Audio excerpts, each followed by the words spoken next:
बिस्मिल्लाहिर्रहमानिर्रहीम। शुरू अल्लाह के नाम से जो बड़ा मेहरबान नहायत रहम वाला है। उम्मीद करती हूँ आप लोग ठीक और खैरियत से होंगे। आज मैं आप लोगों के साथ कुर्बानी के हवाले से चंद बातें शेयर करूँगी। वीडियो शुरू करने से पहले आप सब दोस्तों से गुजारिश है मेरा चैनल ज़रूर सब्सक्राइब करें। कुर्बानी की दुआ और तरीका। कुर्बानी के जानवरों को कबला रुख लिटाना, कुर्बानी की दुआ पढ़ना, बिस्मिल्लाह अल्लाह अकबर कहते हुए तेज छुरी से ज़िबा करना, ज़िबा करने की दुआ पढ़ना, जानवर के हिस्सेदारों के लिए मिन कह के हिस्सेदारों का नाम लिया जाए।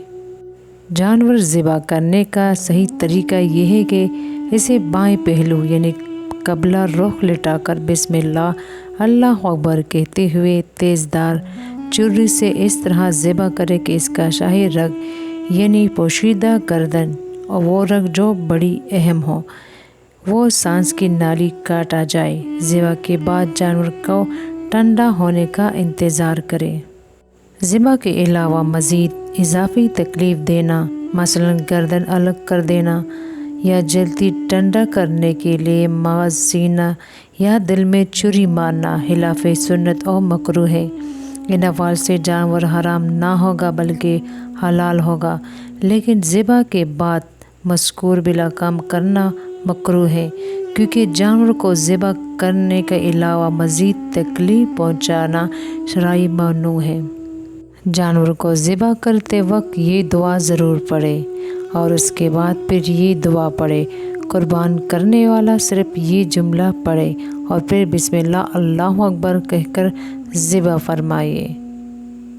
जानवर ज़िबा करने के बाद ये दुआ लाज़िमन पढ़ना है और उसके बाद अगर कुर्बानी किसी दूसरे की तरफ से या कई अफराद की तरफ से की जा रही हो तो लफ्ज़ मिन के बजाय मिन के बाद इस शख्स का और कुर्बानी में शरीक तमाम जितने लोग हों उसका नाम लिया जाए और फिर ज़िबा कर दे।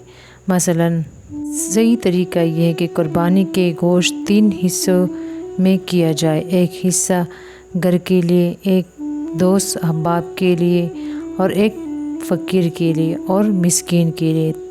ताहम अगर कोई शख्स सारा गोश्त घर में रख लेता है ये जमा करे तो कोई हर्ज नहीं। अल्लाह ताला आप सब मुसलमानों की कुर्बानियाँ कबूल फरमा दे, आमीन सुम्मा आमीन।